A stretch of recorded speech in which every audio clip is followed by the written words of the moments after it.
Hello, my name is Dustin Strickland, and I now will discuss the insurance coverage portion of the Affordable Health Care Act. The Affordable Health Care Act will expand insurance coverage for over 30 million people by the year 2019, according to Abraham Hoffer and Moscovici.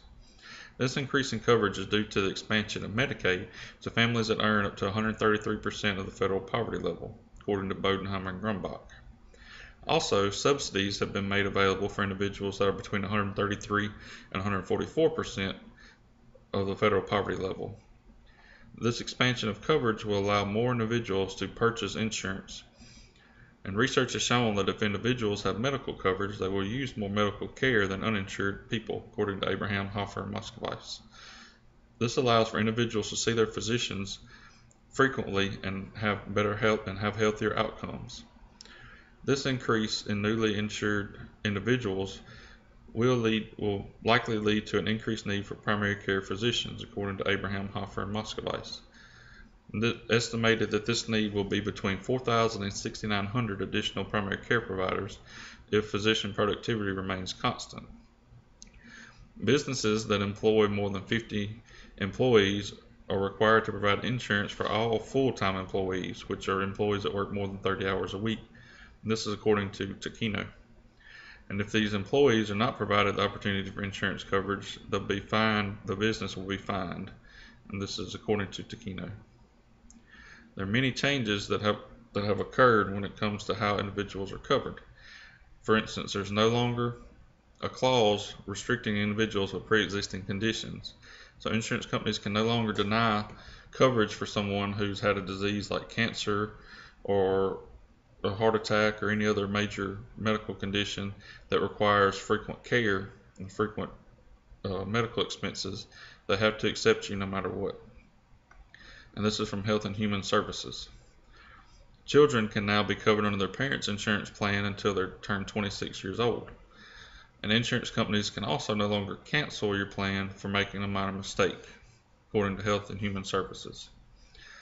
There's no longer a lifetime cap for individual coverage, so that individual who has got their insurance plan that had cancer, their insurance company can no longer cap the maximum lifetime benefit to that individual.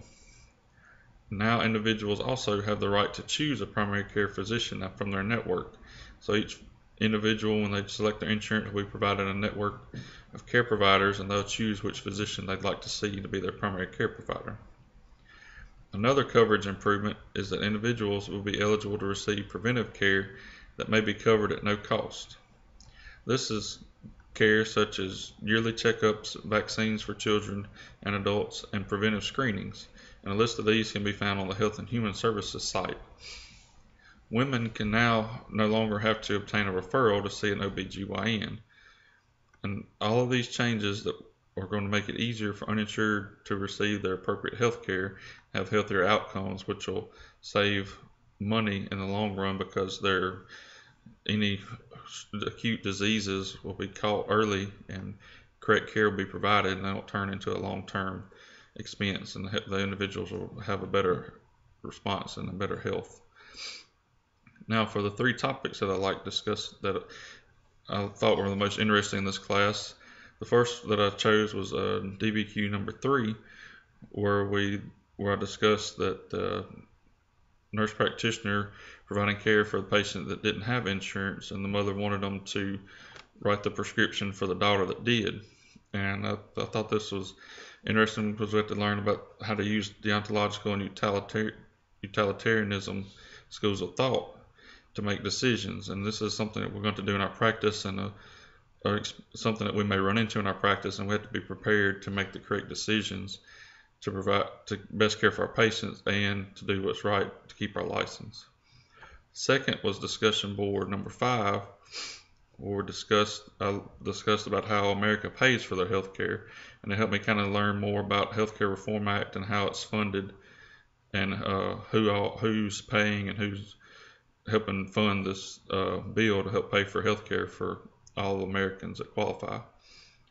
And thirdly is discussion board number 6, where we discussed the associations that best help us, and I just learned a little bit about the American Association of Nurse Practitioners and learn how they push for policies to help increase reimbursement for nurse practitioners and to help nurse practitioners be considered a primary care provider and not just a secondary physician.